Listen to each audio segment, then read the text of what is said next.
Asian NATO type ये Asian NATO ये 3-4 कंट्रियों से बनेगा जिसमें भारत बहुत शक्तिशाली है, ऑस्ट्रेलिया की अच्छी खासी शक्ति और जापान में टेक्नोलॉजी वगैरह बहुत है। जापान की सेना इतनी शक्तिशाली नहीं, टेक्नोलॉजी वगैरह है और जापान के पास भी एक एयरक्राफ्ट कैरियर है पर वो हेलीकॉप्टर बेस्ड है, हेलीकॉप्टर को उसको कैरियर करता है। तो यहाँ एक एशियन नेटो बनाने की भी कोई चीज़ हो रही है।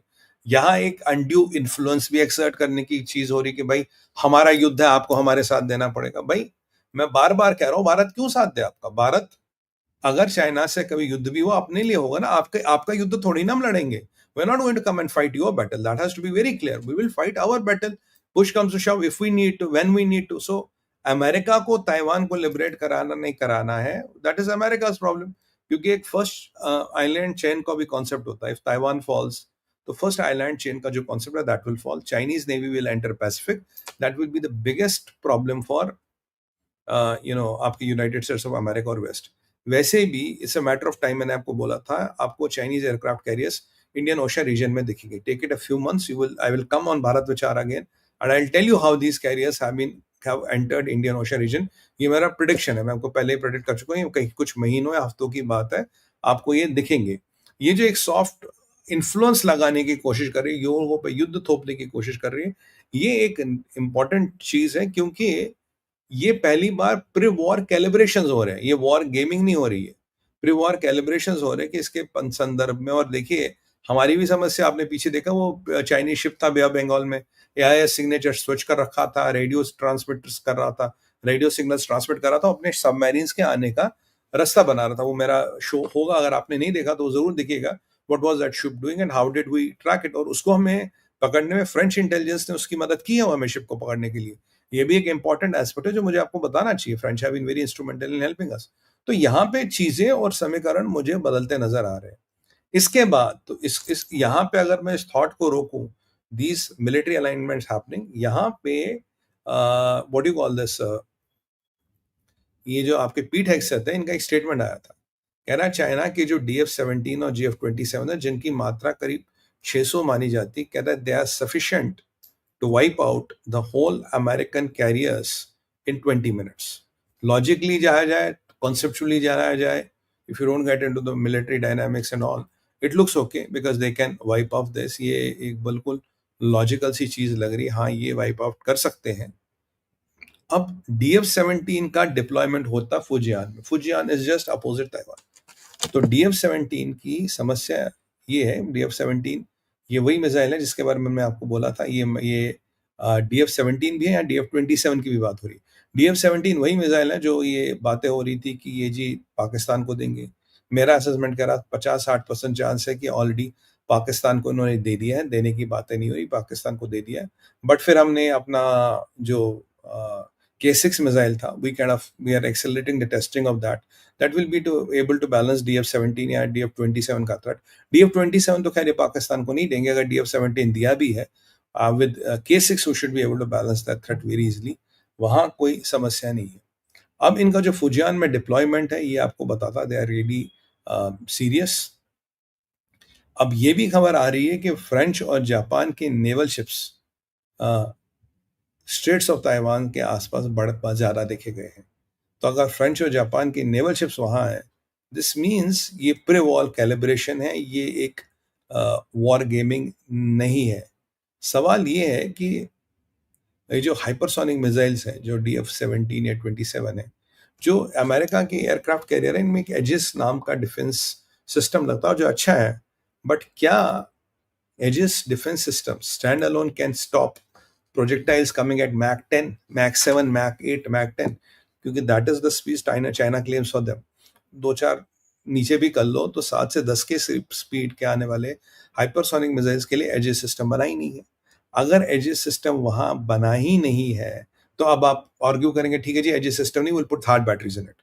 ठीक है, पर थर्ड बैटरीज का भी कोई ट्रैक रिकॉर्ड नहीं है Mach 10 के प्रोजेक्टाइल्स को रोकने का, क्योंकि अगर आप देखेंगे ओर्शनिक भी Mach 10 है, और पुतिन कह चुके हैं कि दुनिया में कोई ऐसा एयर डिफेंस सिस्टम नहीं है जो ओर्शनिक को रोक सकता है। सवाल ये है कि अगर आपने पहले तो आपके थार्ड के बैटरीज नहीं है, even if you have THAAD interceptors and all, you put them on aircraft carrier, will it be able to stop everything? और आपके पास करीब 600 मिसाइलें हैं यहाँ पे, और चाइना की सारी सबसे बड़ी विडंबना है कि चाइना को ईरान लड़ाई से एक चीज़ तो समझ आ गई, मिसाइलों का स्टॉक पाइल इंपॉर्टेंट नहीं है। मिसाइलों को एक साथ दागने की क्षमता, that saturation strike kind of a capability, that is more important. It's not important can you fire, do you have 1000 or 600, how many can you fire simultaneously. उसमें कुछ ड्रॉबैक्स होते हैं, ऑप्टिकल फाइबर ड्रॉबैक्स होते हैं उसमें, उसमें tropospheric communication drawback, satellite communication drawback, your GPRS which is BeiDou is not state of the art, Galileo की copy है वो, गैलीलियो से चुरा हुआ जीपीएस है, आप उसको इंटरसेप्ट, उसको इंटरफेयर कर सकते हो। There are lot of things which you can do to disrupt the apple cart. इसके पास विकल्प है आपके पास एप्पल कार्ट डिस्टर्ब करने के।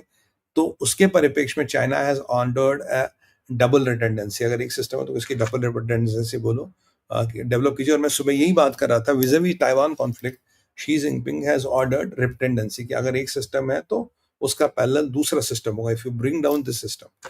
क्योंकि ईरान इजराइल वॉर में क्या हुआ, इजराइल ने और अमेरिका ने बड़ी टारगेटेड स्ट्राइक की और डिकैपिटेशन किया of their capability to fire missiles, and decapitation हुई capability to launch multiple attacks. उसके बाद उनकी जो मारक क्षमता थी वो काफी गिर गई। और अब यहाँ सवाल ये भी आता है कि भाई अगर ये सब चीजें हो रही है, अगर आपके पास वो नहीं है, तो can are these aircraft carriers string ducks, can they really do what they are supposed to defend? और अगर जो भारत करेगा, देखिए भारत तो एक सिविलाइजेशनल फोर्स है, we have to protect our civilizational sovereignty and we have to survive this. Bharat cannot be caught into this conflict for nothing of our own. Bharat को अपने इथॉस को, अपनी सर्वाइवेबिलिटी को, अपने सिविलाइजेशनल इथॉस को सर्व करना है। तो इसलिए we have to pick and choose our battles, we can not be getting drawn into battles which are may और may not be our battles. सवाल ये भी आता है जो अमेरिका का टोटल डिफेंस स्ट्रक्चर बना है ये कैरियर ग्रुप्स में बना है, are these carrier groups relevant? क्योंकि ये कैरियर ग्रुप्स के अब भी रेलिवेंट है। 10-20-30 साल पहले जब तक ये हाइपरसोनिक वगैरह नहीं थे तब they were very dominant, they were the potent force. But आज के टाइम में in this hypersonic warfare are they relevant, in network centric warfare are they relevant because of the big floating cities. और China ने पीछे, मैंने आपको end game में बताया था कुछ महीने पहले, उन्होंने जो गोबी डेजर्ट वगैरह है उसमें they are practising how to strike a carrier. देखिए कैरियर को स्ट्राइक करना इतना आसान नहीं, if the carrier is struck America will go mad, then it is almost a world war. Now we are looking at a world war then. मुझे नहीं लगता कि ये चीनी इतने पागल है, they will try to do that, but with these missiles and carriers in the vicinity, मतलब साउथ चाइना सी में, ताइवान स्टेट्स के आसपास, they basically become they basically become easy targets. तो first strike capability with these missiles China definitely है, China is definitely talking about that. आपको मैंने पीछे भी बताया था, अचानक डॉग 5 सीरीज मिसाइल्स के स्पेक्स देने लगे हैं कि ये मिसाइल ये कर सकता है, ये मिसाइल ये कर सकता है, इसकी रेंज इतनी है। जो चाइना बहुत सिक्रेटिव रहा है, अपने बारे में कुछ नहीं बताता, वो अचानक आपको अपने मिसाइल्स की कैपेबिलिटी क्यों बता रहा है? वो इसलिए बता रहा है कि so that you know where our setting capacities, हम कहाँ पे आपको कितना दूर जाके हिट कर सकते हैं। तो ये कहीं ना कहीं चाइना बताने की कोशिश कर रहा है। तो अब देखिए, आप जानते हैं कि एयरक्राफ्ट कैरियर अकेला नहीं चलता, इसको ले रहा कैरियर स्ट्राइक ग्रुप, इसके साथ आज का आसपास काफी जहाज होते हैं। मान लीजिए एक मतलब कहीं ना कहीं एक मैसेज दिया जा रहा है कि you keep away of my backyard, तुम मेरे बैकयार्ड से दूर हो, तुम मेरे क्षेत्र में मत आ जाओ। यहाँ भारत को भी एक चेतावनी है साहब। भारत वियतनाम से मिलिट्री कॉपरेशन करना चाहता। अगर ये अमेरिका को यहाँ ये सिखा रहे और सिग्नलिंग कर रहे हैं, ये कहीं ना कहीं भारत को भी सिग्नलिंग कर रहे हैं। यहाँ भारत को सिग्नलिंग है विज़ावी वियतनाम और ताइवान।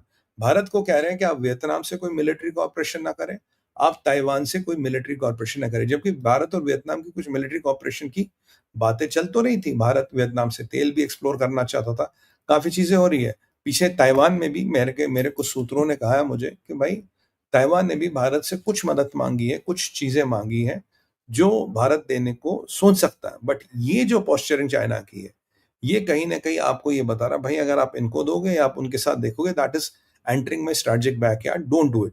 बट मैं सवाल पूछता हूं, अगर चाइना पाकिस्तान को हथियार दे सकता है तो हम ताइवान की बात हो या वियतनाम की बात हो, इनके बाप से थोड़ी ना इजाजत लेंगे हथियार देने से पहले।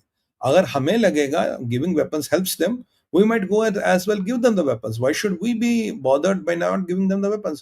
Why should we bloody think what the China think or what suits taste buds of China? That is none of their business. That is not my business to think what China wants and what China assumes, presumes, believes or hyper hallucinates about. मैं वही करूंगा as Bharat जो मेरे interest को suit करेगा। मैं आज के डेट में ये जानता हूँ ये पाकिस्तान को हथियार दे रहे हैं, अगर हमें ताइवान को या वियतनाम को हथियार दे रहे हैं, इनकी पॉस्चरिंग कितनी हो। Posturing doesn't ultimately matter. Let them bloody do what they want to do. ये एक वो कहीं ना कहीं एक बात चीजें बता रहे हैं।